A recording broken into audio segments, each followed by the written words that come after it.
ஸ்டேஷனுங்க, முருங்கப்பேட்டை. முஸ்லிம்களுக்கு நல்ல நேரம், நல்ல நாள், கெட்ட நேரம், சகுனம் இதெல்லாம் உண்டா? சில நண்பர்கள் வந்து எனக்கு இந்த ராசி, என் மனைவிக்கு இந்த ராசி, குழந்தைக்கு இந்த ராசி அப்படின்னு சொல்றாங்க. இது உங்க குரான்ல இருக்குதா?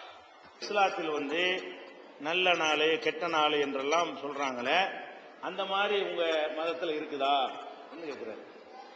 இஸ்லாத்தை பொறுத்த வரைக்கும் நல்ல நாள் கெட்ட நாள்ங்கிற ஒரு அடிப்படையை அடியோடு மறுக்கிறது. அப்படி ஒன்னே கிடையாது. அறிவியல் பூர்வமாக பகுத்தறிவு பூர்வமாக சிந்திச்சாலும் கிடையாது. நீ கொஞ்சம் யோசிச்சு பாருங்க. நல்ல நேரம்னா என்ன அர்த்தம்? நல்ல காரியம் அதுல நடந்தா நல்ல நேரம். கெட்ட நேரம்னா என்ன அர்த்தம்? கெட்ட காரியம் நடந்தா அது கெட்ட நேரங்கிறீங்க. ஒரு நேரம், ஏதாவது ஒரு நேரத்தை என்று சொல்லுங்க. அதுல எல்லாமே நல்லதா தான் நடந்திருக்கணும். அப்படி ஒரு நேரம் இருக்குதா? ஒரு நேரத்தில் ஒருத்தனுக்கு நல்லது நடந்தா ஒருத்தனுக்கு கெட்டது நடக்கும். என் வீட்டுல புள்ள பிறந்தா ஒருத்தன் வீட்டுல புள்ள செத்து போயிருக்கும். அப்ப யாருக்கு நல்லனா யாருக்கு கெட்ட நேரம்? நேரத்தில் என்ன இருக்குது? ஒரே நேரத்துல தான் ஒருத்தன் ஆஸ்பத்திரிக்கு உள்ளேயும் போறான், அதே நேரத்துல ஆஸ்பத்திரியில் சோமாய் வெளியேயும் வர்றான். வெளியே வர்றவனுக்கு நல்ல நேரம், உள்ள போறவனுக்கு கெட்ட நேரம். அப்படித்தான் இருக்கே தவிர அந்த நேரம் என்ன செஞ்சிருக்கிறது? எந்த நேரத்தில் செஞ்சாலும் ரெண்டு நடந்திருக்குது. ஒரே நேரத்தில் வந்து பணக்காரனா ஒருத்தன் ஆகுறான், அந்த நேரத்திலே ஒருத்தன் ஓட்டாண்டியா போறான். ஒரே நேரத்தில் ஒருத்தன் முதலமைச்சர் ஆகுறான், ஒரே நேரத்தில் ஒருத்தன் வந்து ஜெயிலுக்கு போறான். ஒரே டைம் தான். அப்ப நேரம் என்ன பண்ணுது? நேரம் நல்ல நேரம்னா எல்லாரும் நல்லாவுல இருக்கணும். எல்லாருக்கும் கெட்டது நடக்கிற ஒரு நேரத்தை காட்டுங்க, கிடையாது. நீங்க நல்லா யோசிச்சு பார்க்கணும். எந்த ஒரு நிமிஷமாவது, எந்த ஒரு மணி நேரமாவது, எந்த ஒரு நாளாவது முழுக்க முழுக்க நல்லதுதான் நடக்கும் என்று இருக்குதா? இருந்தா தான் நீங்க நல்ல நேரம்னு சொல்லணும். எல்லா வினாடியிலையும் ஆக்சிடென்ட் நடக்கிறது, எல்லா வினாடியிலையும் சாவுறான், எல்லா வினாடியிலையும் கல்யாணம் பண்றான், எல்லா வினாடியிலையும் புள்ள பிறந்துகிட்டு இருக்கிறது, எல்லா வினாடிகள்லையும் புள்ள செத்துக்கிட்டு இருக்கிறது, எல்லா வினாடியிலையும் லாபம் நடந்து கொண்டிருக்கிறது, எல்லா வினாடியிலும் நஷ்டம் ஏற்பட்டு கொண்டிருக்கிறது. ஆளுக்கு எனக்கு நஷ்டம், உனக்கு லாபம், உனக்கு அப்படித்தான். அப்ப எங்க நல்ல நேரம் இருக்கிறது? பொய்ன்னு வழங்குதா இல்லையா? இது புரோக்கர்கள் நம்மளை ஏமாத்துறதுக்காக வேண்டி இந்த நேரத்தில் செஞ்சா அப்படி போயிருவேன், அந்த நேரத்தில் செஞ்சா இப்படி போயிருவேன்னு சொல்லிட்டு நம்மகிட்ட 50 100 வாங்குவான். அந்த வாங்குறான அவன் வந்து நல்லா இருக்கான? முதல்ல நல்ல நேரம் இருந்தா அவன் ஒரு நல்ல நேரத்தில் தொழில ஆரம்பிச்சு நமக்கு அள்ளி போடுற அளவுக்கு பணக்காரன் போய் காட்ட வேண்டியதானே? இந்த சாமியாரு, அஜர்த்து, மந்திரவாதி, எங்க முல்லாவெல்லாம் இருப்பாங்க பாருங்க, இவங்க எல்லாம் வந்து உங்களுக்கு நல்ல நேரம்னு சொல்லுவாங்க. அவங்க நிலைமை எப்படி இருக்குன்னு கேட்டா பிச்சை எடுக்கிற மாதிரி இருக்கும். நம்மள்ட்ட காசு வாங்கிட்டு நல்ல நேரம் சொல்லுவான். இந்த நல்ல நேரம் சொல்றதுக்கு 5 ரூபா, நல்ல நேரம் சொல்றதுக்கு 10 ரூபா.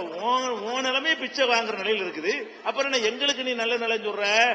இந்த நல்ல நேரம் கெட்ட நேரம் சொல்றான் பாருங்க, அவன் வீட்டுல வந்து கெட்டது நடக்காமையா இருக்குது.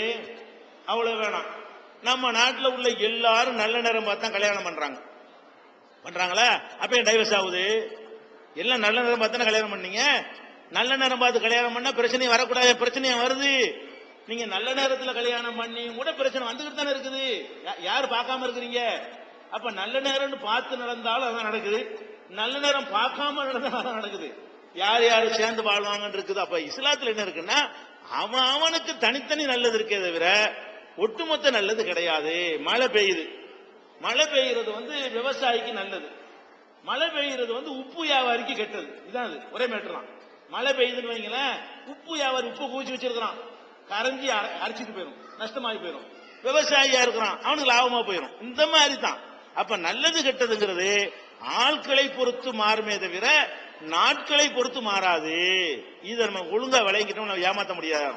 இஸ்லாத்தில் நல்ல நேரம் கெட்ட நேரம் கிடையாது. இன்னும் சொல்ல போனா நபிகள் நாயகம் சொல்றாங்க, காலத்தை குறை சொல்லாதீர்கள். காலம்னா எல்லாம் அடங்கிடும், மாசம், வருஷம், நேரம் எல்லாம் அடங்கிடும். அப்ப காலத்தை நீங்கள் குறை சொல்லாதீர்கள். ஏனென்றால் காலத்தை இயக்குவது இறைவன் தான். ஏன் அதை போய் குறை சொல்லிட்டு இருக்கிற? அவன் டிசைட் பண்ணி நடத்திட்டு இருக்கிறான். அப்ப ஏன் அது கெட்ட நாள், ஒரு நாளை பிடிச்சி கெட்ட நாளுங்கிற அப்படின்னு இஸ்லாம் சொல்லுகிறது.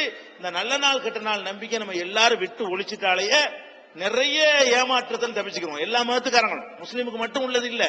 ஏன் இல்லாத ஒண்ணு நீங்க நம்புறீங்க? இல்லன்னு நல்லா தெரிகிறது. ஏன் நல்ல நாளை நமக்கு காட்டி தர்றானோ அவனே நல்லா இல்ல. யார் உங்களுக்கு நல்ல நாளை கணிச்சு தர்றானோ அவன் நல்லா இருக்கிறானா? நல்ல நாள் கணிக்கிற ஜோதிடர்கள் அப்படி ஜெயில கிடக்கிறான், கம்பி பண்ணிட்டு இருக்கிறான். அதை பார்த்துட்டு இருக்கிறோம். அதனால நல்ல நாள் கெட்ட நாள்ங்கிறது அவ்வளவு வேணாம். இந்த நல்ல நாள் கெட்ட நாள் தான். நம்ம ஆந்திராவில் முதலமைச்சராக இருந்தார். சின்ன ஒரு உதாரணம், அவர் ராஜசேகர் ரெட்டி. அவர் எதா இருந்தாலும் இந்த கேட்டு நல்ல நேரம் பார்த்து தான் கிளம்பி போவார். நல்ல நேரம் பார்த்து தான் நல்ல மந்திரம்லாம் செஞ்சுதான் ஹெலிகாப்டர் உட்கார்ந்தாரு. யாரு? நம்ம ஆந்திராவுடைய முன்னாள் முதலமைச்சராக இருந்தார் ராஜசேகர் ரெட்டி, அவர் ஹெலிகாப்டர்ல போனார், ஆளு காணோம். எங்க இருக்காருன்னு ஜோசிக்கார் சொல்ல மாட்டேங்கிறான், எங்க இருக்கான்னு அவனுக்கு தெரியல.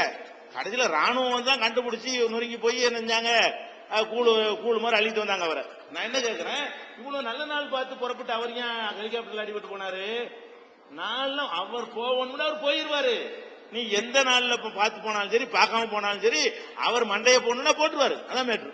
அப்ப அவரவருக்கு உரிய டைமே அல்லாஹ் கடவுள் வந்து பிக்ஸ் பண்ணிருக்காரு நினைக்கணுமே தவிர, அதுதான் நடக்கும்னு நினைக்கணுமே தவிர, இந்த நேரத்தில் செஞ்சால் கடவுளை ஏமாத்தி கொள்ளலாம், அந்த நேரத்தில் செஞ்சால் மாட்டிக்கிடுவோம் அப்படி நினைத்தோம்னு சொன்னா அது தவறானது. இது முஸ்லீமும் செய்ய வேணாம், எந்த மதத்துக்காரங்களும் செய்ய வேணாம், அது எல்லாருக்கும் நல்லது.